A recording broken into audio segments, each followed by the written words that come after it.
Well, oil and gas expert Mecca Olowola joins me in via Skype now as we discuss much more on this. He is the managing partner Zenera Consulting. Mecca Olowola, good to have you. Now, let's first of all start off with this. Your assessment of local content development in the oil and gas industry over the years in Nigeria. Your assessment now in 2006, federal government set Nigerian content targets for the industry at 45% and 70% by 2010. How will you rate Nigeria? Yeah, so even though we haven't met the target, but I think in my estimation, it's not all bad news. When we started this discussion, I remember we were talking about 5% compliance at best. You know, it was about 2%, and then we rose to 5% before the law was enacted. And so 9 years down the line, we're looking at 45% compliance level now.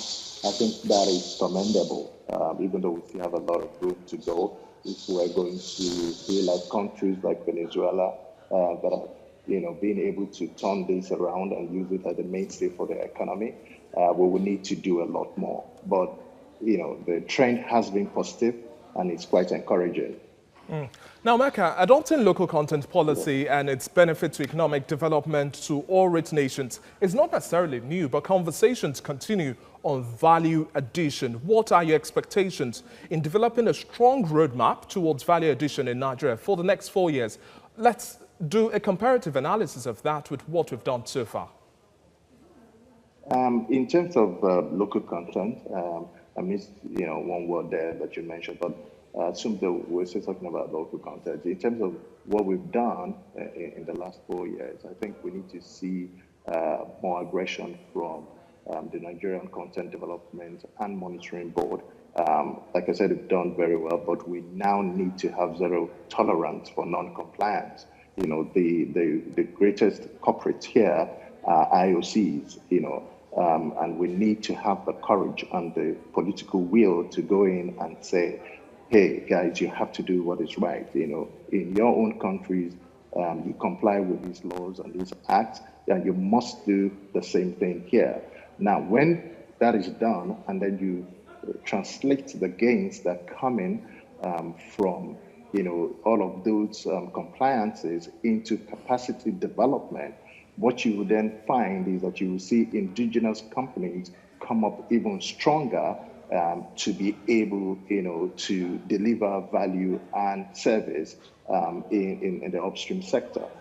In defending the IOCs, or in fairness to them, they claim that indigenous companies haven't developed the right set of skill sets that will match the sort of what standards that they are used to in the oil and gas value chain. Okay, so that is probably true to some extent in certain fields, but in the majority of, the areas that have been highlighted as inclusion for the Nigerian Content Act, is very clear that Nigerians have demonstrated the capacity to be able to deliver very well, and compete with just about any service provider anywhere in the world.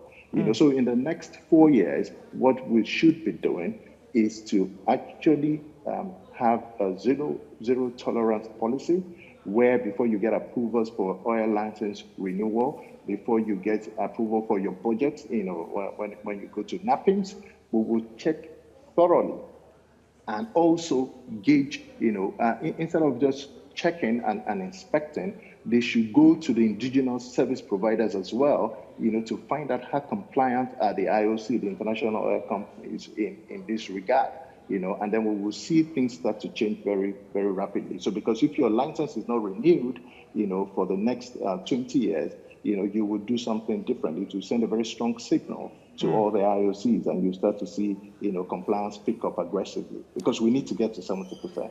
We definitely need to get to 70% and even reach much more. But now, away from the conversation of value addition, now going a little bit much more in depth, let's talk about the role of research and development that has been on the front burner. The challenge of executing and funding research in the industry still persists. Yes. Your thoughts? I agree very strongly. And if you notice historically, research is not one of the strongest forts, of Africa as a whole, right? But having said that, there's a lot of expertise that is coming in. We've learned very well from, the international, organizations, and indigenous companies are doing a lot more in that area of research. The greatest culprits in this regard is actually government. Do you understand? Governments are the ones that are not doing as much as they should in terms of funding, this research, But as far as appraisals are concerned for field development, oil field development programs, and the research that we need to do in terms of enhancing value, for oil and gas operations, that is being done very well, even at indigenous levels. But what Nigeria needs to do is to increase the level of research that happens at both the NNPC and at the Ministry of Petroleum Resources, levels, right? So that we can be at par, using data to interpret day-to-day, operational activities of oil and gas, operations and investment, and being very aggressive to make sure that these capacities are retained, within local confines. And so it's our own guys who are doing this research, it's our own guys who are interpreting this data and bringing them to the fore. Because if you see where the whole world is trending, data is king. And until you do research properly and find out exactly how many reserves you have, how many, barrels are producible, what is going to happen, what is, the trend, the global trends, and how are they going to affect, producibility, how are they going to affect the sustainability, of the revenues of, the government, you are going to struggle. Okay. Right now, people are moving away from fossil fuel. What are we doing as a country regarding that? Now, Mecca, let's talk about the just presented 2020 budget as well, and then looking at 2019 budget, as well as our current realities, the volatility of oil prices at the international market, the recent OPEC cuts of excess production as well. How well do you think this affects the oil benchmark of now $57 per barrel for the 2020 budget? Taking note that we haven't yet made so much of progress with the 2019 fiscal year. Yeah. Okay, so the way these things pan out is the Ministry of Budget and Planning will come up with all sort of numbers, so they will peg, the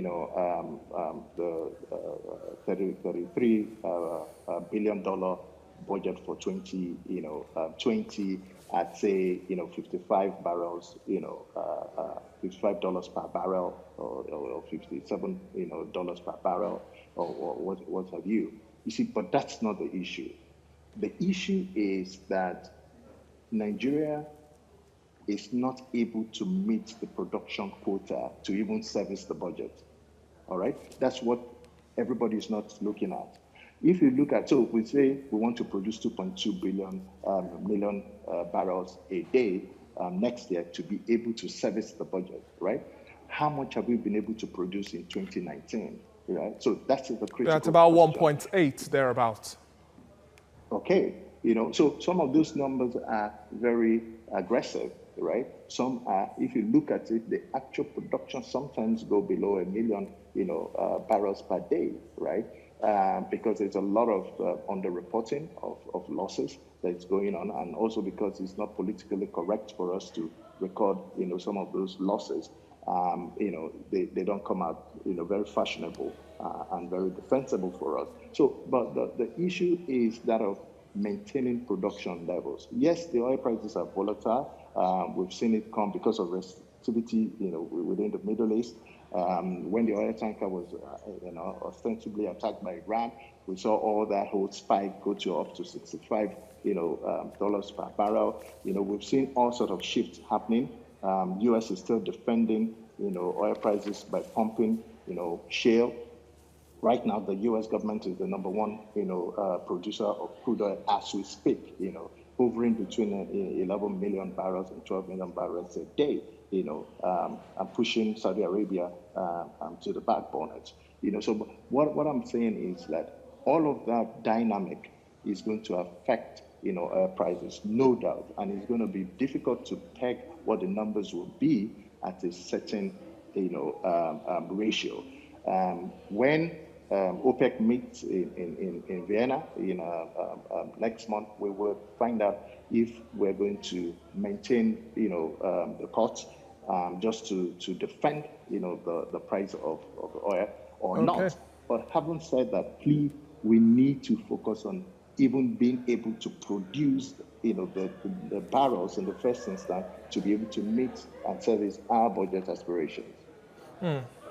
Okay, well noted. Now, Mecca, before I let you go, so many economic watchers are of the view that for Nigeria to do better with its revenue base, we have to diversify the economy to cushion any shocks from unpredictable oil prices. Now, that's on one hand.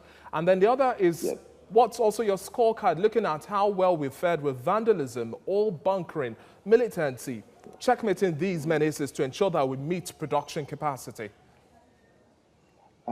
So if I take your first question first, the way there's no point, even though we are oil and gas operatives, we haven't shied away from the fact that we need to diversify the economy, or rather diversify the earning base of government. Because the economy is not, if you look at our GDP, right, oil and gas is less than 10% of Nigeria's GDP today, okay? So it's the government's revenues and government earnings and spending that is tied to oil and gas, not Nigerians' fortune, right? Not Nigerians, right? Because our GDP is 90% non-oil and gas based, okay? So what we need to do is to diversify government's own earnings away from oil and gas. And we have agriculture there, we have retailing, we have ICT. Look at all over the world, all over the world, Nigerians are making billions and selling their companies, for billions, in ICT. We have companies like System Specs who are Nigerians and responsible for the TSA, powering such a monumental technology that is driving something that is unprecedented in the history of Africa. That is an exportable, capacity or know-how that should go all over the world, that the government is supposed to use to drive and showcase to the rest of Africa and earn money, and not be chasing fossil fuel that countries are already declaring, zero tolerance for by 2030. France has declared 2030. Germany has done the same thing. The UK is 2050. There will be no petrol-driven vehicles. They will all go electric. All right. So we are still fixated with oil and gas in Nigeria today. That has to change. Let's go to agriculture. Let's go to ICT. Let's go to retailing. Now, talking about your second question, which is volatility, within the sector, that is there. There's militancy, there's theft, there's vandalism, right? These are issues that have been with us for decades. We've tried all sort of avenues, and nothing has seemed to work. But we need to do something. We need to do a radical approach to it. And I'm happy to tell you and your viewers that CSI in Action, a company that we well, Mecca, I would have to cut you off there. The conversation is pretty much vast. We have a whole lot more to talk. And I'm sure on the next invite, we'll touch on other pertinent issues. Thank you very much for your time. All right, Mecca Olowola, oil and gas expert. Thank you.